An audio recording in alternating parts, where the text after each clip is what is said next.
যে আমাদের পার্শ্বে যে সমস্ত অপকর্ম, অসামাজিক কার্যকলাপ, গান বাজনা, তারপরে পায়ে সিজদা, নাউজুবিল্লাহ, এই সমস্ত কার্যকলাপগুলো নিতান্তই দূরীভূত করা আমাদের ইমানি দায়িত্ব। ঠিক না ঠিক জোরে কোন? আমার বন্ধুগণ, দুঃখ লাগে, ওয়াজ নয়, আমি দুই একটি কথা বলবো আপনাদের সামনে ওপেন খোলাভাবে। ওলামায়ে কেরামগণ আছেন, তারা কোরআন হাদিস থেকে বলে দিবেন।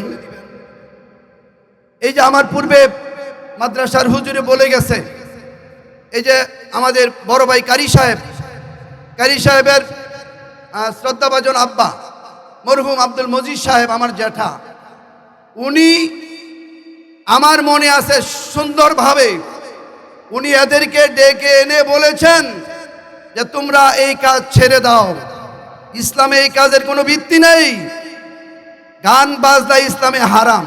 জোরে বলেন কি? আরো আসতে, হারাম না আরাম? আসলে আরাম ওই। আরাম যদি না হইতো তাইলে মূর্খের দলেরা গান বাজনার মধ্যে দলে দলে পুরুষ মহিলা সবাই গান বাজনা শরীক হয়। একটা ওয়াজ মাহফিল দিলে মানুষ বিশ্রায় পাওয়া যায় না। ঠিক না ঠিক জোরে কর? আমাদের কপাল মন্দ। প্রিয় উপস্থিতি, আব্দুল মজিদ সাহেব বলার পরে এইখানের এক নাখান্দা বলেছিল, উনি আজকে দুনিয়াতে নাই, উনি কবরে চলে গেছে। উনি বলেছিল, মৌলভী সাহেব যদি বাঁচতে চান আমাদের দলে আয়েন। আর যদি বাঁচতে চান গানের দলে গেলে বাঁচা যায়, কথা কয় না। আরে গান বাজনার দলে গেলে বাঁচা যায়, বন্ডদের দলে গেলে বাঁচা যায়। যারা গান করে তারা কি ভালো না বন্ড? আমি না খান্দা, আমি গুনাহগার। আমি নিজেও ওলামায়ে কেরামকে নিয়ে এদেরকে বুঝিয়েছি। এরা কি বলছে জবাবে জানেন? এখানে আমার অনেক ভাইয়েরা আছে, যদি মনে থাকে বলেন। আমাকে তারা বলেছে আমরা নাকি কিছু জানিওই না। নাউজুবিল্লাহ কইতেন না? আমরা কিছু জানিওই না। যদি জানতাম তাহলে গানের বিরুদ্ধে কথা বলতাম।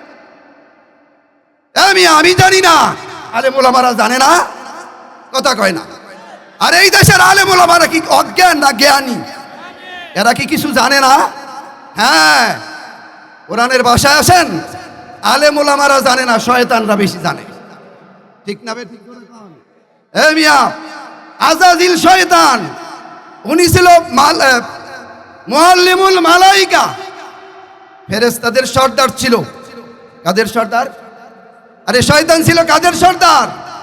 ফেরেশতাদের সর্দার ছিল। কিন্তু আল্লাহর একটা হুকুম অমান্য করার কারণে আল্লাহ বলেছে উসজুদু লি আদম, ও ফেরেশতারা আদমকে সিজদা করো। কিন্তু সিজদা করে নাই, আমার আল্লাহর হুকুম লঙ্ঘন করেছে বিদায় এই আজাজিল, এই মুআল্লিমুল মালাইকাতে থেকে ইবলিস শয়তানে পরিণত হয়েছে। বলেন নাউজুবিল্লাহ। ওই নেমে গেছে একেবারে নিম্ন দেশে। আবার ইস্তিকবার, অস্বীকার করার কারণে।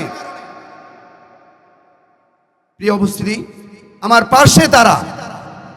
আরেকটা জিনিস আমার দুঃখ লাগে, এই যে মাদ্রাসা আপনারা দেখছেন, মৌলভী এই যে আব্দুল মাজিদ ইসলামিয়া মাদ্রাসা, এখানে যে আমাদের মুফতি সাহেব একটা মাদ্রাসা খুলছে, আশেপাশে আরো অনেক বহু মাদ্রাসা, মাশাআল্লাহ, খালপার অনেক মাদ্রাসা, অনেক মসজিদ, অনেক ওলামায়ে কেরাম আপনাদের দোয়ার বরকত হয়ে গেছে। এটা কি আমাদের জন্য প্লাস পয়েন্ট না? ঠিক কি না জোরে কর?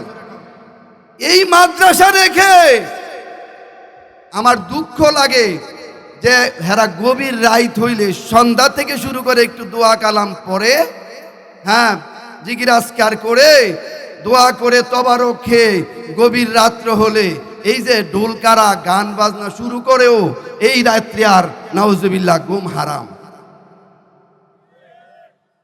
আপনারা জানেন কি না জানেন? এটা কি একজন সুস্থ মস্তিষ্কের মানুষের কাজ? জোরে বলেন।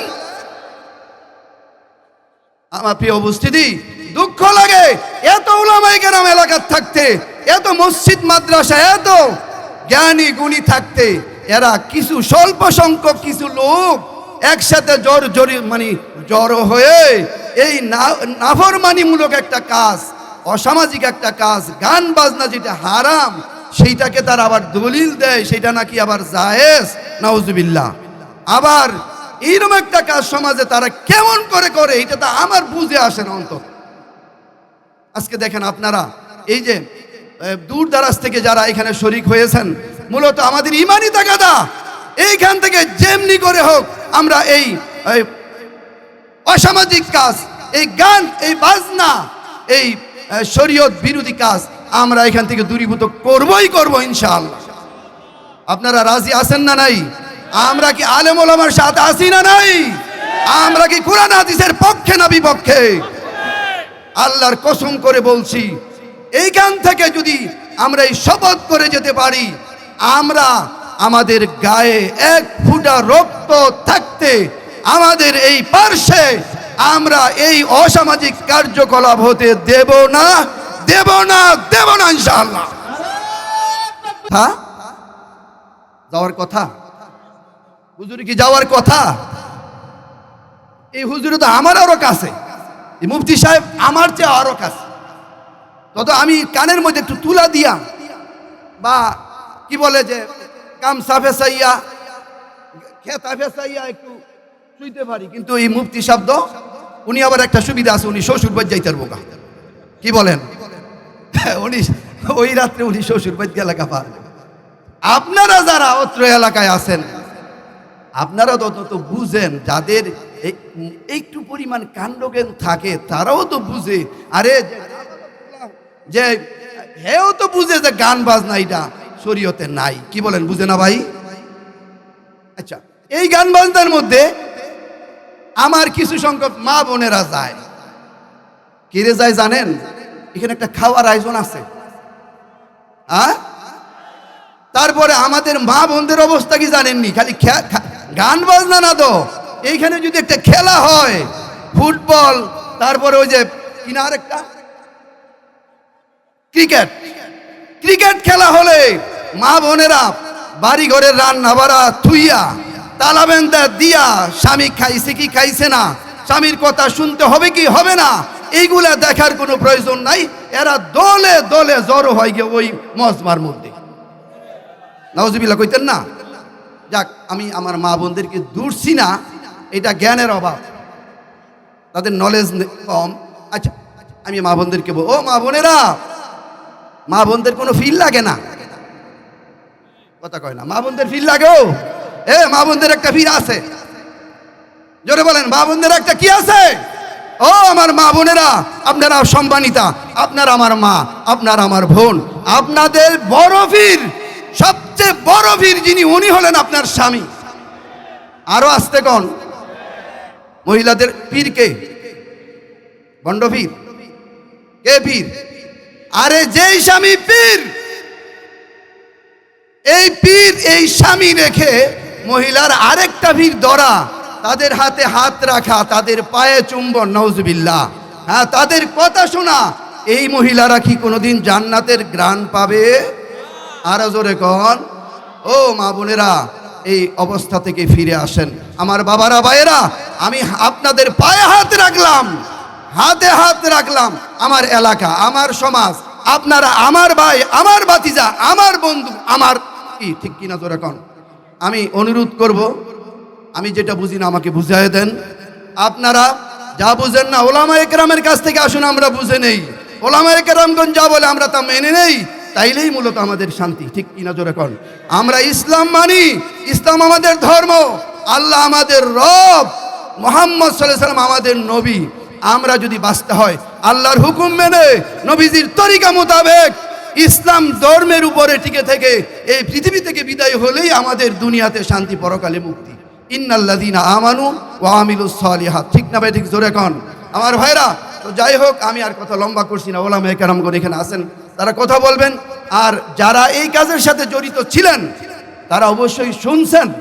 আমার মিডিয়ার ভাইয়েরা যারা আছেন, আমার আইন প্রশাসনের যেই সমস্ত ভাইয়েরা আসছেন, আমি আপনাদেরকে অনুরোধ করব, আপনারা যেইভাবে হোক এই অসামাজিক কার্যকলাপ বন্ধের ব্যাপারে আপনারা তুর জোর উদ্যোগ নেবেন। ঠিক কিনা জোরে কন। আর এই কাজের মধ্যে যারা জড়িত ছিলেন, আর বিশেষ করে কারা জড়িত জানেন? দুঃখ লাগবে।